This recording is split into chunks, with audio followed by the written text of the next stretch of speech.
Je dois commencer par m'excuser si j'ai la voix qui tremble un peu, mais cette soirée a été très éprouvante. C'est le genre de soirée qui nous rappelle à tous à quel point la vie est importante. Et ce qui est important, c'est d'avoir de bonnes relations les uns avec les autres, avec nos proches, avec nos amis. Et notre groupe de joueurs, il est formidable. Je ne saurais être plus fier de ce soir. Ce sont des hommes qui prennent soin les uns des autres. Et aujourd'hui, moi j'ai vu un ami qui m'est très cher souffrir énormément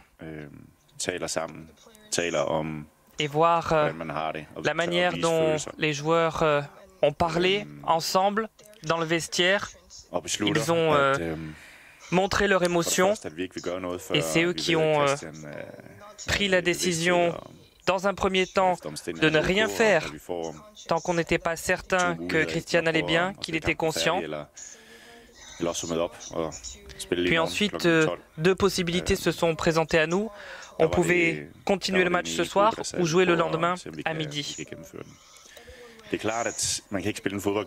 Donc tout le monde s'est mis d'accord pour jouer aujourd'hui. Alors évidemment, c'est quasiment impossible de continuer à jouer un match comme ça après avoir traversé autant d'émotions.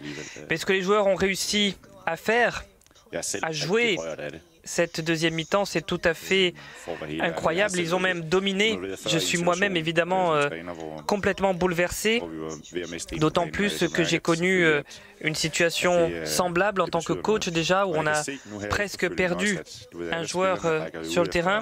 Donc je mesure toute la portée de ce moment et puis je vois aussi que tous les joueurs sont avec leurs proches sur FaceTime.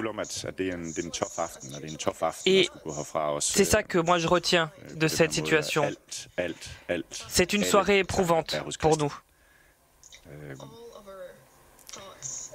Évidemment, toutes nos pensées, toutes nos prières, elles vont en direction de Christian, de sa famille.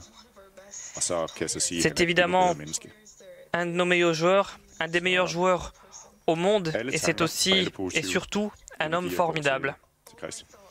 Donc toutes mes pensées et toute mon énergie positive sont pour Christian ce soir.